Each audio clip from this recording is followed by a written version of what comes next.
사람과 환경 중심의 농정 대전환을 말한다.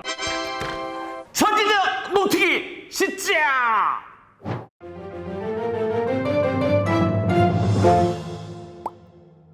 전지적 농특기 시점.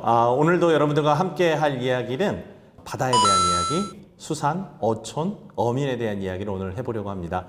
지난번에 저희들이 지속 가능한 수산업에 대한 이야기들을 좀 중심으로 나눴어요. 그래서 5월 31일이 바다의 날이었거든요. 그래서 오늘도 이어서 바다에 대한 이야기 좀 계속 해볼까 합니다. 오늘은 어촌 소멸 대응 방안에 대한 이야기를 중심으로 좀 재밌게 이야기를 나눠볼게요. 그리고 특히 탄소 중립에 관심 많으신 분들 오늘 함께 이야기 들어보시면 또 도움이 될 만한 이야기도 들을 것 같습니다. 오늘 함께 해주신 분들 소개해드리겠습니다. 지난번 편에 이어서 우리 미남 위원장님, 네, 류정권 수산혁신 특별위원장님 함께 해주셨습니다. 반갑습니다. 예, 고맙습니다. 예, 밝은 미소. 네. 그리고 함께 해주신 또 한 분 소개해드리겠습니다. 어촌 지역 소멸 시대를 대비한 선제적 대응 전략을 지금 짜고 계신데요. 어촌 소분과장을 맡고 계신 박상호 분과장님 나오셨습니다. 안녕하세요. 네, 반갑습니다. 네. 위원장님, 지난번에 바다 얘기 하시니까 어떠셨어요? 진짜 오랜만에 이런 데서 수산 정책 얘기 한번 시원하게 하신 거 아니세요? 이렇게 국민들을 만나서 얘기할 수 있는 거의 없었죠. 전문지 이런 걸 통해서만 나가다 보니 일반 국민들은 알 수가 없었는데 아무튼 속 시원히 말하고 싶습니다. 좋았습니다. 네, 아유 감사합니다. 우리 박상호 분과장님, 지난번 편 보셨어요? 예, 봤습니다. 어떻게 더 잘하려고 지금 뭐 들고 오셨네요? 그러게 이게 뭘 좀 잘하려고 적어보긴 했는데요.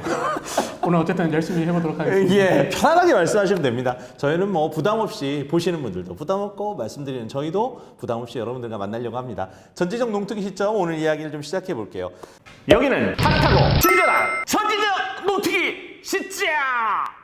지난번에 이제 수산혁신에 대한 여러 가지 이야기를 나눴어요. 근데 위원장님, 이제 수산혁신 특별위원회 운영 계획 내용들 여러 가지들이 있는 것으로 저희가 알거든요. 올해 어떻게 운영하겠다 계획이 쓰셨으면 좀 말씀 부탁드립니다. 일단 농특위가 해야 될 가장 중요한 거는 대통령님한테 보고를 할 수 있는 안을 만드는 거예요.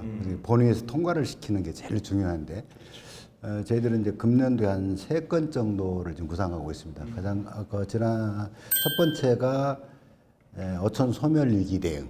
오늘 지금 논의할 내용. 이게 지금 가장 큰 이슈로 저희들 잡았고요. 두 번째는 이제 탄소 중립에 관한 문제. 그리고 마지막으로는 이제 이 어업 안전제 또 문제가 좀 심각하게 다루고 있거든요. 그 문제에서 한 3개 정도를 금년도에 농특위의 의안으로 발의할 계획이 있고 이걸 하기 위해서 일단은 상반기에는 어촌 소멸 문제하고 탄소 중립 문제를 수산분과에서는 탄소 중립, 어촌 분과에서는 어촌 소멸 위기 이 두 개의 의제를 가지고 지금 연구를 수행하고 있고 소분과 위원님들이 계속 만나서 이야기를 지금 하고 있는데 좋은 안을 좀 만들려고 노력하고 있습니다. 그래서 이제 지난번 편에서 앞선 편에서 저희들이 이제 수산 얘기를 많이 했어요. 그리고 이제 오늘은 어촌 소멸 이야기를 좀 집중적으로 다뤄보려고 합니다. 지난번 편에서도 위원장님께서 이제 어촌의 소멸의 위기가 심하다, 그리고 농촌보다도 더 심각한 위기다라고 언급은 해주셨는데 한 번 더 이유가 어떤 점에서 더 우리가 주목해야 될지 분과장님께서 한번 말씀을 해주시면 좋겠습니다. 우리가 이제 어촌의 지역 소멸 문제가 상당히 심각하다라고 이제 봐야 되는 이유 중에 하나가 이제 농촌이나 산촌과 다르게 우리 어촌은 국토의 가장 외곽 지역에 있습니다. 이 외곽 지역으로서의 어촌의 의미는 단순하게 이제 사람이 사는 정주 공간의 의미도 있겠지만 우리나라의 해양 영토를 지키는 가장 최외곽 지역에서의 의미가 있기 때문에 여기에서 이제 사람이 이제 더 이상 살지 않게 됐을 때 나타나는 문제점은 상당히 큰 문제점으로 예상이 됩니다. 생각해보니까 그런 것도 있네요. 수산하시는 분들, 어민들이 갖고 있는 것 중에서 우리 땅의 지역, 경계를 지킨다고 하는 의미도 있겠습니다. 영토 지킴이. 굉장히 중요한 역할을 하시는 부분이 또 생각하지 못한 데 있네요. 특히 이제 섬 같은 데가 그런 역할에 많이 해당이 되겠죠. 바닷가는 그나마 차 타고 가면 되는데 섬은 배 타고 가야 되고 이거 바람 불고 그러면 들어가지도 못하고요. 아이고 어려운 일이 많겠어요. 섬 주민분들 고충 같은 것도 위원장님 나가시면 많이 들어보시죠? 헌법에서 보장하는 기본권을 우리 어촌 특히 도서의 주민들은 받지 못하고 있다. 이제 제가 그 이야기를 많이 합니다, 요즘에. 그러니까 이제 우리나라 섬이 한 4천여 개 정도 되죠. 지금 현재 추세가 유인도서가 무인화되고 있습니다. 사람이 살지 않는 섬이 점점 더 많아지는 거죠. 그렇게 되면은 그 영토를 해군이나 해경이 가서 지켜야 되는 그런 문제가 발생하게 되죠. 그리고 우리 영토임에도 불구하고 누구도 아무도 살지 않게 되면 내 땅이 아닐 수가 있는 거죠. 그런 심각한 문제가 있어서 특히 이제 섬지방에서의 그 인구 소멸 문제라든가 사회적인 어떤 혜택을 전혀 보지 못하는 아주 심각합니다. 아, 그러니까 이렇게 좋은 섬을 잘 지키고 사람들이 살면 좋은데, 그러면 어촌 소멸을 막으려면 대책이 있어야 될 텐데, 우리 농특위에서 또 소분과에서 고민하시는 대책은 어떤 게 있으세요? 사실 이제 이게 사람의 문제이기 때문에 어떠한 정책을 단기적으로 펼친다고 하더라도 사실 해결하는 게 정말 쉽지가 않습니다. 그래서 우리가 지금 이제 어촌의 지역 소멸 이야기를 하고 있긴 하지만 대한민국 전체의 인구가 줄어들고 있는 상황에서 우리 또 어촌의 인구 소멸을 막기 위한 대책이라는 것들이 사실은 정말 쉽지는 않은 문제이긴 하지만 그럼에도 불구하고 우리가 어촌을 살리기 위해서 정말 특단의 고민들을 좀 하고 있습니다. 그중에 이제 가장 첫 번째가 무엇이어야 할까 생각을 해보면 결국에는 어촌의 우리 섬 지역에서 소위 말하는 이제 소득이나 일자리 문제에 있어서 정말 누구나 거기를 가서 안정적인 일자리와 소득을 확보할 수 있는 그런 기회를 좀 만들 수 있도록 해야 되는 거.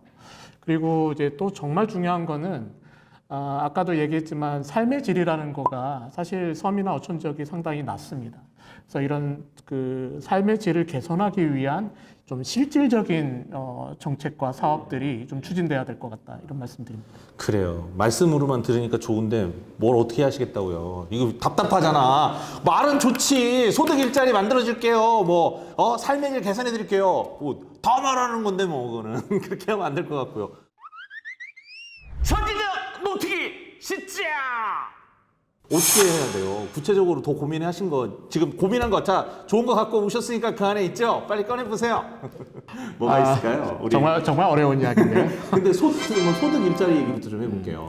네, 정말 이제 소득과 일자리 문제에 있어서 우리 기존에 이제 그 어업 활동만 가지고 이제 소득을 올리기에는 상당히 좀 한계가 있습니다. 이제 자원도 많이 줄었고 사실상 이제 수산물을 판매하는 것만으로 이제 소득이 부족하니까 이제 이 수산물을 가공을 해서 판매를 한다든지 아니면 이 수산물을 기반으로 해서 관광 활동을 좀 할 수 있도록 한다든지 이러한 이제 소위 말하는 이제 6차 산업화라고 하는 이러한 정책들이 보다 좀 넓게 그런 추진이 좀 필요하다라고 보고요. 그래서 이러한 6차 산업화는 이제 정부에서도 정말 이제 관심을 가지고 추진을 하고 있긴 한데 보다 좀 폭넓게 그리고 타겟을 좀 정해서 특히 이제 청년이나 여성들을 중심으로 하는 정책들이 좀 꼭 필요하다라고 생각을 합니다. 우리가 이제 어촌에 있어서 그 여성이 왜 중요한가를 좀 살펴보면 저희가 이제 앞에 연구를 좀 해봤는데요. 우리 이제 도시민들 또는 우리 어촌에 살고 있는 사람들한테 이제 질문을 해보면 제일 먼저 하는 이야기 중에 하나가 여성들이 어촌에 살기 편해야 실질적으로 이주가 가능하다. 그래서 사실상 이제 새로운 어촌에서 삶을 전개한다라고 할 때 정말 여성들이 우리 어촌에 와서 살 수 있다 또는 행복해질 수 있다라고 하는 그런 확신을 가질 수 있는 정책이 좀 필요하다라고 봅니다. 이제 결론을 내보니까 우리 박상호 분과장님은 공처가다. 이 방송이 나가면 반론이 많이 나올 수도 있습니다. 이제 가정이 화목하려면 네. 그래서 우리 유정군 위원장님도 공처가다. 선진적 노트기 시작. 그러면 이게 삶의 질이 좋아져야 될 거 아닙니까? 환경도 개선돼야 되고 이건 돈이 많이 들어가는 일 아니에요? 단위 들어가죠. 이제 예를 들어서 이제 공공정책이라는 것이 정책 대상자가 많으면 많을수록 의외로 돈이 적게 들잖아요. 어촌은 이제 몇 분이 안 되는 분을 위해서 공공 서비스를 하려면 돈이 많이 들어가는 거죠. 그런데 저는 어떤 말씀을 드리고 싶으냐면 대한민국이 이제 선진국 OECD 국가입니다. 개도국이 아니에요. 이게 선진국이라는 데는 국민 한 사람을 위해서도 공공 서비스를 해줍니다. 어떤 형태든 간에. 근데 우리는 지금도 어촌, 특히 이제 산간벽지나 이 어촌에 같은 유각지에 있는 계신 분들에 대한 이 공공정책에서 경제 원리를 따지고 있다는 거예요. 저는 그건 아니라고 봐요. 그렇죠. 그게 이제 아까 헌법에서 보장하는 국민의 기본권이라는 측면에서 방법론은 좀 다양하게 우리가 고민할 수 있겠지만 그분들에 대한 기본적인 기본권을 보장할 수 있는 사회보장제도가 이루어져야 된다는 거고, 그 여성분들이 왜 안 갈래냐는 그 이유를 좀 조금 들여다 보면은 이제 본인의 문제도 있고 자녀의 문제가 있어요. 두 개가 있는데 본인의 문제는 뭐냐면 경제적인 문제가 해결됐다 해서 내가 거기서 이야기할 사람 없는데 내가 뭐 하고 사느냐는 거예요. 친구가 없다. 커뮤니티가 안 만들어지는 거죠. 그건 우울증 걸린다고요. 그래서 여성분들이 원치 않아요. 그러니까 인구 소멸은 더 아주 빠르게 갈 수밖에 없는 상황이다. 그 다음에 자녀 문제도 마찬가지예요. 어차피 이제 섬에서 산다면 잘하면 이제 초등학교 정도까지만 섬에서 다닐 수 있고 나머지는 이제 유학을 보내겠죠. 그러면 유학을 보내는 그 순간부터 생활비가 2배로 들잖아요. 이런 거에 대한 보장이 전혀 안 돼 있는 거죠. 그래서 이제 우리 연구원들하고 이야기를 하면서 저는 요람에서 고등학교까지를 보장하자 했는데 저 요즘 생각이 바뀐 게 요람에서 대학까지를 도서에 있는 학생들을 보장해주자. 막 이런 좀 공약도 한번 내세울 때가 됐다. 그러면 이제 단순하게 그분들을 위한 정책이냐는 거예요. 아니라는 거죠. 어촌, 특히 이제 도서의 정책은 어촌 주민의 정책이 아니다. 나는 우리 국민을 위한 정책이라고 아젠다를 좀 내세우고 싶고 그런 사고의 전환이 필요할 때가 아닌가 생각이 듭니다. 섬에 한 분이 사시더라도 사실은 그러면요? 그분이 하고 있는 역할과 일이 그렇죠. 도시의 한 명의 일보다는 굉장히 국가적으로 볼 땐 큰 일이라는 말씀이시죠. 보통 우리가 이제 그걸 공익적 기능이라 그러는데 그 그렇죠. 상당한 기능을 하고 계시죠. 앞서도 말씀하셨지만 영토도 지키고 위급 상황에도 대처하고 여러 가지 장점들이 있는데, 그런데 정작 섬에 사시는 분들은 위급한 상황이 됐을 때 119를 부른다고 구급차가 오는 것도 아니고 112를 부른다고 뭐가 오는 것도 아니잖아요. 그런 건 어떻게 해결을 해요? 그런 게 해결이 돼야 가서 살라고라도 말씀을 드릴 거 아닙니까? 이렇게 좀 고민을 해봐야 될 것 같아요. 그러니까 우리나라 지금 한 5,200만의 인구인데 그 중에 이제 동지역이라고 하는 도시이죠. 여기에 살고 있는 사람들이 90%입니다. 그리고 나머지 10%가 우리 농사노촌에 살고 있어요. 근데 이 농사노촌의 우리 여건이라고 하는 게 앞에서 말씀하신 대로 영화관도 없고 또 지금 학교도 대부분 폐교가 돼서 학교도 없고 이러한 정말 국민의 기본적으로 필요로 하는 시설들을 사실 국가가 해결하지 못하는 부분들이 있습니다. 그래서 이제 저는 자꾸 이 어촌의 지역 소멸 문제를 해결하는 데 있어서 우리가 정말 이 작지만 이 중요한 섬 지역과 어촌 지역에 대한 지원을 우리 국민 모두가 좀 합의를 해야 하는 거 아닌가? 그런 측면에서 보면 우리 국토 외곽 지역의 지역 소멸에 대비해서 지원할 수 있는 이제 특별법을 좀 꼭 만들 필요성이 있다라고 주장을 하고 싶습니다. 자, 지난 시간에 이어서 또 법 얘기가 나왔어요. 근데 이제 그런 얘기 하세요. 뭐 특별법이 도깨비 방망이냐. 도깨비 나와라 뚝딱 막 도깨비처럼 막 두들기기만 하면 특별법만 있으면 다 될 것처럼 얘기하는 거냐, 뭐 이런 지적도 있으시긴 한데 좀 핵심을 잘 담아가지고 아니면 또는 뭐 정말 필요한 내용을 잘 담아내는 게 중요할 것 같은데, 그것도 그런 거 과정에 대한 고민과 단계가 있어야 되지 않겠습니까? 맞습니다. 그래서 지금 이제 저희 어촌 지역 소멸에 대한 선제적 대응 전략 중에 이제 가장 핵심적인 것 중에 하나가 이 특별법을 좀 만들어 보자라는 취지이고요. 그 안에 이제 핵심적으로 담겨져야 할 내용들의 대부분이 이제 기존에 우리가 여태까지 해왔던 정책으로는 어촌 지역 소멸을 막지 못한다. 그렇다면 기존의 정책과는 정말 다른 획기적이고 파격적인 지원, 정말 우리 어촌 지역이나 섬 지역에서 새로운 도전을 좀 할 수 있도록 그런 좀 파격적인 지원할 수 있는 근거가 필요하다. 이 농어촌 정책을 보면은요, 관련 부처가 엄청 많아요. 어디가 있을까요? 뭐 일단 농림축산식품부, 해양수산부가 그렇죠. 이제 기본이 있고, 당장. 이제 보건복지부, 아, 그다음에 행안부, 그다음에 교육부, 국토부, 중소기업 벤처부만 중기부만 예, 중기부만 조금 안 예외적이죠. 되죠. 예. 여성가족부 그렇죠. 모든 안 걸린 데가 없어요. 자, 그 말은 무슨 말이냐면요. 이 문제를 해결했다고 많은 사람들이 관심을 갖고 하는 것처럼 보이잖아요. 그럼 책임 소재가 없어요. 아, 그러니까 서로 많은 사람들이 일을 나눠야 되니까 서로 실질적으로는 내가 먼저 나서서 해야 되는 게 아니라 당신 거 당신 거 관심은 많은 것처럼 보이는데 막상 실효성을 따져보면 잘 안 되는 경우가 많다는 거죠. 그래서 핀셋 정책이 필요하다. 이 특별법을 말하는 이유는 법이 없느냐? 있어요. 엄청난 많은 법들이 존재하고 있고 다양한 부처에서 정책을 수백 가지를 내놨어요. 그런데 저희들이 연구를 하면서 꼼꼼하게 따져봤더니 어떤 것도 이 문제를 해결할 수 있는 근본적인 대책은 아닌 거야. 겉모습은 좋은데. 그래서 그런 정책 말고 자, 요 섬에, 요 어촌에 필요한 정책을 딱 핀셋으로 할 수 있는 그런 특단의 대책을 쓸 수 있는 법을 만들자는 거예요. 그래서 어촌의 문제를 그냥 농어촌의 문제로 묶어서 가지 말자는 거예요. 그건 아니라는 거죠. 그렇게 접근해갖고는 절대 문제 해결이 안 된다는 거예요. 근데 그런 이야기를 좀 현장에서 들으셔야 될 거 아니겠어요? 많이 나오죠. 그러면 올해 뭐 특별위원회 차원에서 수산혁신 특별위원회가 뭐 현장을 좀 다니시거나 이야기를 좀 들을 준비가 돼 있으신가요? 그래서 저희들이 원탁회의를 지금 준비하고 있는데 지역별 권역별로 이제 어업인들도 만나시고 그다음에 어촌 주민도 좀 만나고 특히 어촌 문제는 저는 어촌에 살고 있는 어업을 하시는 분들만을 주로 정책의 대상 생각하는데 그건 절대 아니라고 봐요. 그렇죠. 네. 제가 이제 보통 우리 어촌에 가면 어촌계라는 게 있어요. 어촌계, 예. 어촌 계장님들이 짱 아닙니까? 제가 전부터 드는 게 꿈인데. 어촌 계장을 꿈꾸는 위원장님. 야, 이거 좋은데? 그 왜 어촌계를 제가 좋아하느냐면은 네. 바로 최일선에 계시는 커뮤니티의 장이거든요. 그렇죠. 근데 이제 이게 주로 이제 어장이라는 거를 중심으로 경제적 공동체로 만들어져 있어요.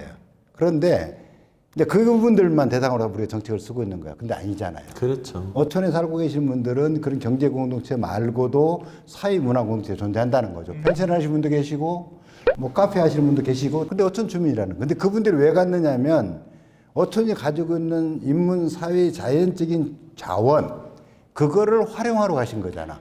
그렇죠. 있는 것들이 네. 어촌에 그게 있으니까 우리가 같이 그렇죠. 가는 거니까요. 그러니까 어업자원만 이용하는 분만 정책 대상하면 안 된다는 거야.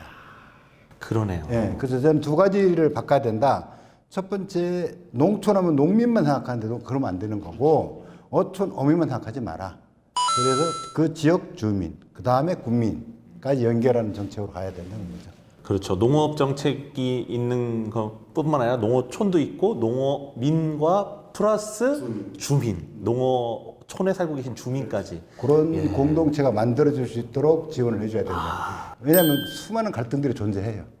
그렇군요. 어촌 현장에서. 정말 해야 될 일도 많고 그런데 이제 여기서 이제 또 하나 우리가 짚고 넘어갈 부분이 뭐냐면 이제 탄소 중립에 관한 부분인 것 같아요. 이제 시대적인 소명이 왔는데 우리 어업계, 수산 또 어촌에서도 탄소 중립에 대해서 관심을 가져야 된다 이런 얘기들을 많이 하세요. 특별하게 어촌 부분에 대해서 그런 이야기들을 하시는 이유가 있을까요? 그거 제가 좀 말씀을 드리고 싶은데요. 앞에서도 말씀을 드렸지만 우리가 어업소득만 가지고는 이제 안정적인 소득원을 마련하기는 좀 어렵습니다. 그래서 우리 어촌이 가지고 있는 이제 다양한 공간들이 있어요. 그중에 이제 유휴 공간을 좀 저는 주목을 해야 된다고 보는데 공유수면도 그렇고 이제 폐염전 부지도 그렇고 그다음에 이제 어항에 직접적으로 지금 사용되고 있지 않은 이런 유휴 공간들이 좀 많이 남아 있습니다. 이런 공간을 좀 활용해서 우리가 신재생 에너지를 통한 이제 매전 사업이라고 하죠. 이 전력을 생산해서 얻은 이제 소득을 이제 그 마을의 구성원들이 좀 나눠 가짐으로써 일종의 마을 연금 내지는 이제 이런 안정적인 소득원을 마련할 수 있는 이런 측면에서 이 탄소 중립으로서 어촌의 에너지 자립 마을 이런 것들이 좀 필요하다고 보고요. 또 하나 이제 중요한 것 중에 하나는 탄소 배출원 중에 이제 가장 핵심적인 요소 중에 하나가 우리 연근의 어선들, 노후화된 어선들. 이 노후화된 어선들의 내연 기관을 이제 교체하려면 이 어항이 이 에너지 공급원이 돼야 됩니다. 그래서 이런 신재생 에너지를 우리 공급하는 이제 공급원으로서 앞으로 탄소 제로화 이런 것들이 우리가 미래를 좀 준비하는 차원에서 좀 고민이 돼야 하지 않을까 이런 생각을 해봅니다. 연근해업 얘기 지금 하셨으니까 생각나는 게 그거예요. 그 뿡. 비슷한가? 그 엔진을 보면 다 디젤 엔진 뭐 이런 거로 해서 검정 연기가 풍풍풍 나오는 거 낭만이라고도 했었는데 그게 사실은 다 탄소 아닌가 싶어요. 그렇죠. 다 이제 탄소 배출 원 중에 가장 큰 원인으로 작용하고 있죠. 사실은 이제 유종을 좋은 걸 쓸 수 없는 게 이제 기름값 때문에 그렇죠. 아, 그렇죠. 많이 들면 연료비가 많이 드니까. 네, 일단은 아까 지난 명언의 혁신 할 때도 말씀드렸던 것처럼 이제 배를 좀 줄이는 것도 필요하고요. 그다음 두 번째는 이 유종을 좀 좋은 걸로 바꾸면 이제 비용이 좀 많이 나가긴 하는데 그런 유종을 바꾸는 문제 그리고 요즘에 이제 전기 선박 또는 하이브리드 선박 네, 그걸 지금 검토를 전기차만 있는 게 아니라 전기 네. 배도 있는 거예요? 똑같죠 뭐. 오, 네, 그러네. 어차피 에너지 동력원을 이제 기름으로 하느냐, 전기로 하느냐 문제니까 전기차가 나와 있던 것처럼 그다음에 이제 배의 선형, 배 모형 이런 것들도 에너지를 최소화시키는 쪽으로 좀 개선하는 그런 노력들이 같이 이루어져야 되겠죠. 아, 과학적으로 선박을 만드는 거군요. 네. 그리고 이제 탄소 중립 문제가 보통 보면 이제 세 가지 정책이 있어요. 하나는 탄소 배출을 줄이는 거, 이제 그게 가장 큰 거고요. 또 하나는 그 탄소 흡수원을 만들어서 그걸 이제 거래하는 탄소 거래제도도 존재하게 되고, 그다음에 이제 저감은 안 하지만 그걸 아까 말씀드린 전기 선박으로 바꾸는 것처럼 대응하는 방법 이 세 가지가 있죠. 근데 감척하는 거는 아예 없애는 거고, 그다음에 대응하는 거는 이제 전기 선박으로 바꾸는 거고. 흡수원은 그럼 어떻게 만들어요? 흡수원을 이제 만드는 것이 이제 관건인데, 산에는 나무 심으면 되는데 바다에는 뭐를 심나요? 그러니까 우리나라가 사실은 산에 있는 나무 그것만 이제 탄소 흡수원으로 인정되고 있고 세계적으로 그래요.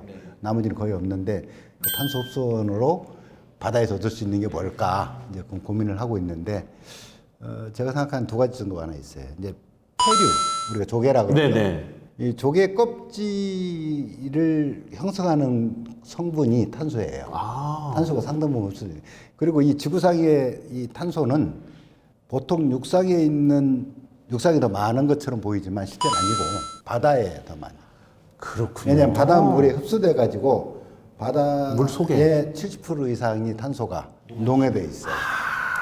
그런데 그 탄소를 이 조개가 자라면서 이제 흡수를 하는 게 있고, 또 하나는 해조류. 해조류가 성장을 하면서 탄소 흡수하고 광합성을 하잖아요. 네. 근데 해조류도 근데 문제는 뭐냐면 해조류는 고정을 못 하는 거야. 우리 마음대로 할 수 있는 게 아니니까. 걔가 이제 고정을 하고 있어야 되는데 네. 탄소 흡수해놓고 다시 1년 지나면 다 이렇게 사용하면서 다 나와버리는 거죠.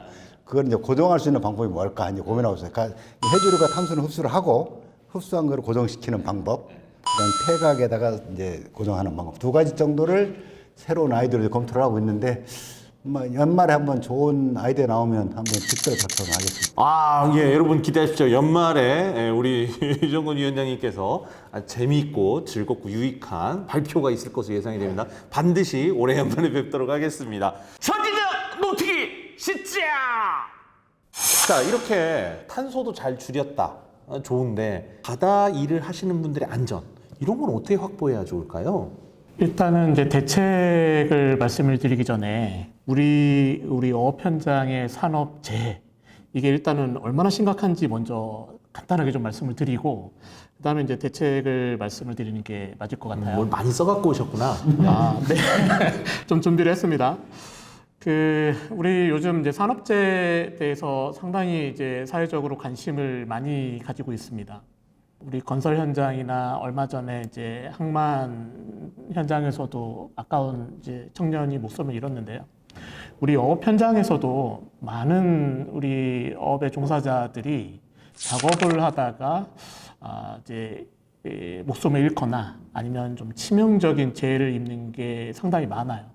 이걸 이제 통계적으로 좀 조사를 해봤더니 우리가 1년에 이제 이 재해율이라고 하는 게 5.5% 정도 나옵니다. 모든 산업을 이게 통틀어서 5.5%의 재해율이 얼마나 심각한 건지 이제 수산 와닿지. 쪽에 수산만 5.5%. 네네네. 어업 현장에서만.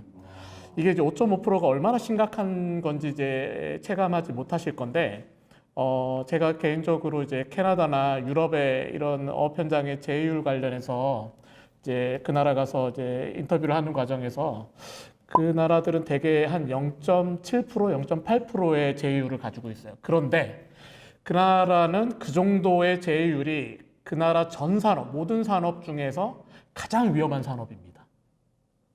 이게 무슨 말이냐면 우리나라는 이거는 정말 목숨 걸고 일을 하고 있다라고 하는 게 정말 맞는 말이에요.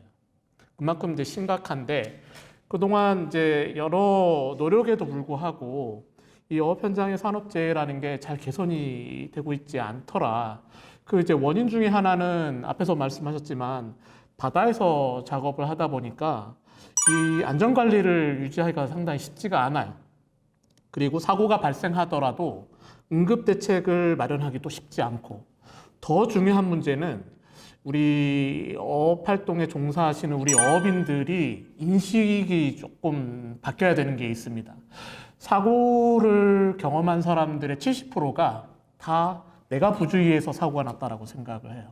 근데 그 사고 원인을 면밀히 들여다보면 개인의 부주의보다는 작업의 환경, 기계의 요소, 그러니까 기계적 요인이나 환경적 요인에 의해서 사고가 발생하는 것들이 대부분이기 때문에 이거는 환경이나 기계 설비를 개선하면 그 사고를 줄일 수 있다라는 겁니다. 그래서 이 대책에 있어서 가장 핵심적인 거는 우리가 안전 기준을 정확하게 세우고 안전 기준을 지키지 않았을 때 좀 강력한 제재도 필요해요. 처벌도 필요하고 또 보상이나 보험 제도도 조금 더 다듬어야 되고 더 중요한 거는 인식 개선을 위한 교육도 좀 필요하고 더 중요한 거는 우리가 안전장비라고 하는 기본적인 장비들이 있습니다. 장갑도 그렇고 장화도 그렇고 헬멧도 그렇고 이런 기본적인 장비를 개발하고 보급하는 정책도 좀 필요하고요. 보다 근본적으로 이제 기계 설비나 차세대 한국형 어선 개발처럼 좀 안전한 배를 건조하는 이런 것들도 대책의 하나다라고 말씀을 드리겠습니다. 아, 작업 환경을 많이 바꿔야 되겠네요. 이렇게 선진국들과 차이가 날 거라고는 생각도 못 했고요. 뭐 사실 말이 그렇지 진짜 이렇게 위험한 현장에서 일을 한다고 그러면 사람들이 와서 하려고 안 하겠죠. 잡는 데에만 너무 관심을 가졌다. 그러니까 그 어업 종사자들의 안전과 복지 부분이 너무 좀 소홀했었다 하는 것을 이제 저희들이 크게 엄청 지적을 했고 정부에서도 그게 큰 정책으로 일단 받아들였어요. 그래서 이제 저희들이 보통 안전이라는 거는 사람이 하는 게 아니라고 그러더라고요. 네, 사람은 안전 부분에서는 대단히 불확실한 존재로 취급을 해요. 그 말은 무슨 말인가 하면 안전이라는 것은 시스템에 의해서 이루어지는 것이다. 그러니까 그분이 잘못해서 사고가 났다기보다는 처음부터 사고가 날 수 없도록 구조를 만드는 것, 그 작업이 저는 아주 중요하다고 보는데 그 부분에 대한 이번 대책도 크게 좀 다뤄야 될 것 같습니다.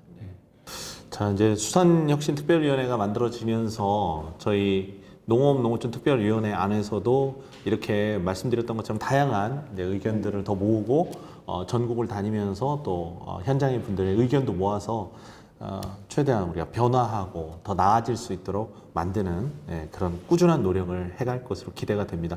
자, 이제 마무리 말씀을 좀 들어야 될 것 같아요. 위원장님, 저 앞으로의 각오 한 말씀 드리면서 얘기를 마무리하면 좋을 것 같습니다. 올해 이제 의제 중에서 어촌 지역 소멸위기가 제일로 저는 이제 관심 갖게 보는 화두라고 봐요. 온 국민들이 관심 가질 사항이라고 보고, 저는 이제 어촌의 문제를 어촌의 어민으로 문제로 접근하면 안 된다 하는 것을 특별히 강조드리고 싶어요. 이거는 이제 국가적 차원에서 공익적 기능을 수행하는 중요한 어촌이라는 걸 인식시키는 그것이 이제 제가 할 일이라고 생각합니다. 네. 저기 그냥 가시면 서운하니까 박성호 소문까지 저는 기회를 안 주는 줄 알고 약간 섭섭한 마음이 들려고 했는데 얼굴에 읽혀요. 막 이렇게 너무 티나.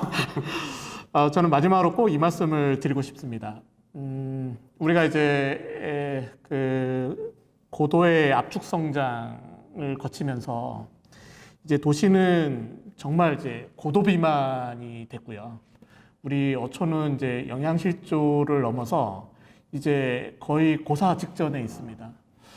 우리 어촌이 사라질 수도 있다라는 좀 심각한 위기의식을 좀 가지고 우리 모두가 좀 관심을 갖고 좀 들여다보고 애정을 가지고 우리 어촌을 좀 많이 사랑해 주셨으면 좋겠다라는 당부 말씀을 드리고 싶습니다. 선지자 노트기 시작! 코로나19가 극성을 떨치니까 어촌이 힘들어지고 어민들이 힘들어졌다고 합니다. 그러니까 많은 국민들이 왜 그러냐고 물으셨대요. 왜 그러냐? 회식을 별로 안 하시니까 회를 별로 안 드셨다고 그럽니다. 그래서 어민들이 힘들었다. 뭐 이런 이야기가 있는데 이게 농담 같은 이야기가 아니고 진짜 현실이었습니다. 그만큼 우리는 우리가 어민, 어촌에 대해서 관심이 너무 없는 것 아닌가 하는 생각을 해보게 됐습니다. 사실 오늘 여러분들과 정책 이야기를 했지만 약간 반성이 더 많은 시간이 아니었는가 싶습니다. 지난 시간에 이어서 이번 시간까지 우리 수산업 그리고 어촌 소멸 그리고 탄소 이야기까지 함께 나눠봤고요. 함께 해주신 유정곤 위원장님 고맙습니다. 그리고 박상호 어촌 소프관장님 수고해 주셨습니다. 고맙습니다. 예. 저희는 다음 시간에 다시 뵙겠습니다. 안녕히 계십시오. 전농실에 볼 수 있는 농특이 채널 구독 부탁드립니다.